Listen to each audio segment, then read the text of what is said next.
Ladies and gentlemen, greetings and welcome to Let's Talk Theory, the show where we analyze some ideas and hypotheses around our favorite subjects. I'm your host, Zelrix, and today it's time to ignite your lightsaber because we're talking about Star Wars. I love Star Wars. I remember when I was a kid I saw Revenge of the Sith with my mother in theater and I instantly became a diehard fan. Little did I know that I had missed the original trilogy, and when I discovered it, it was near the peak of what turned me into the pop culture loving geek that you have in front of you today.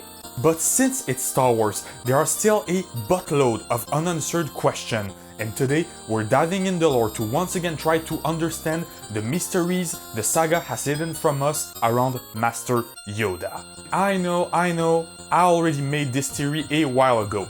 But The Mandalorian Season 2 has brought some new pieces of information that are worth talking about, so be sure to be up to date with The Mandalorian to avoid spoilers, and the same goes for the entirety of the Skywalker saga. And I know that Star Wars is one of those universes that has a very hardcore dedicated fandom, so please just try to be civilized in the comment section. So now that this is out of the way, let's talk theory. We're gonna start by what I've already said in the previous video. A theory suggests that Yoda's species was originally called Jedis, just like the Sith were originally a race in the Star Wars universe. Through the generation, races got mixed up and Sith became an idea instead of a true species. The Force is a relatively sentient entity and it likes to balance things out. So if there is one species related to the dark side, it isn't too far-fetched to think there might be another species related to the light side.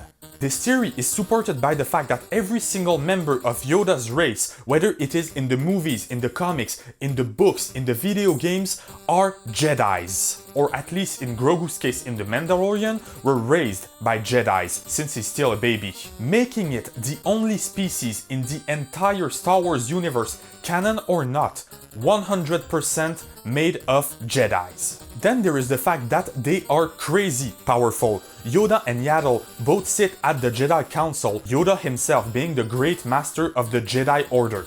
And this just gave us a clue towards the fact that Grogu might be even more powerful than Yoda himself. Let's examine the famous duel between Darth Sidious and Master Yoda in Revenge of the Sith. See, when Palpatine throws Force Lightning at Master Yoda, he deflects the bolt with this kind of blue energy in his hand.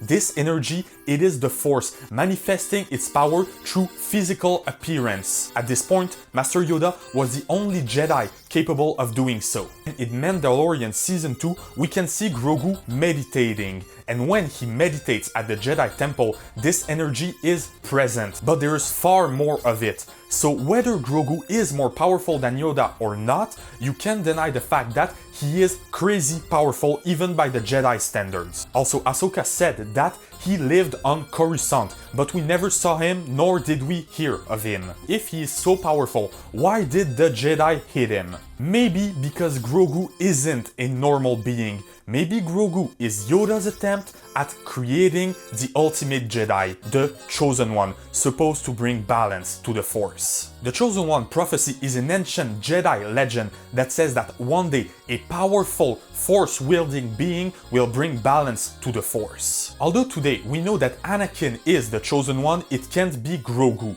But what if Grogu was an attempt? What if Master Yoda had created a member of his own species in the optic of turning him into the Chosen One? Let's examine the fact. It is now confirmed that Anakin was created by Palpatine, who used the Force to influence midichlorians. Sidious being the most powerful Sith of his era and Yoda the most powerful Jedi of his era, it isn't too far-fetched to think that Yoda might have some abilities some power to create life. Through the years, Star Wars fans have pretty much accepted that the power to create life with midichlorians is a dark side ability. But while rewatching Revenge of the Sith and rewatching the scene where Palpatine actually tells the story of Plagueis, I found something.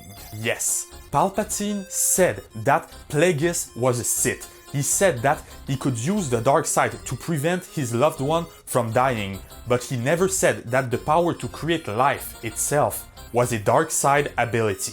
There are tons of force power used by both the light side and the dark side, like telekinesis, meditation, telepathy. There's also the fact that Maul can sense Ezra's emotion in Rebels and Yoda can sense Anakin's emotion in The Phantom Menace. The two sides of the Force shares many powers, and maybe creating life is one of them. But of course, such power would be taboo, especially for Jedis. When Palpatine said that Anakin could not learn this power from a Jedi, we all assumed that it was because it is a dark side ability. But what if it is because the Jedi decided not to use it, except Yoda wants to create Grogu? But perhaps the most incredible coincidence in this theory. The Mandalorian is set in 9 ABY, 9 years after the Battle of Yavin, 9 years after the destruction of the Death Star. At this point, we learn that Grogu is 50 years old. A simple subtraction later, we understand that Grogu was born in 41 BBY, 41 years before the Battle of Yavin. And guess who else was born in 41 BBY? Anakin Skywalker.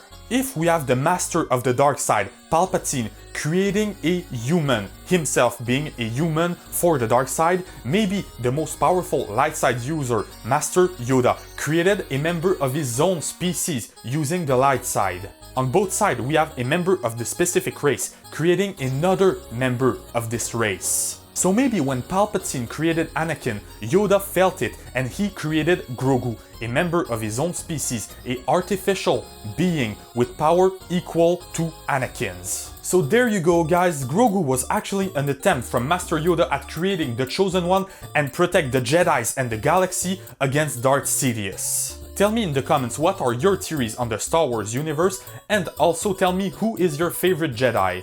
I could never resolve myself to choose a specific Jedi, but more often than not, it's either Kit Fisto or Master Yoda. Follow me on Instagram to support my artwork, and if you like what you see, you can go to my ArtPal account to purchase most of my pieces. Then share this video with all your Sith, Jedi, Grey Jedi, or just general Star Wars loving friends, and as always, thanks for watching.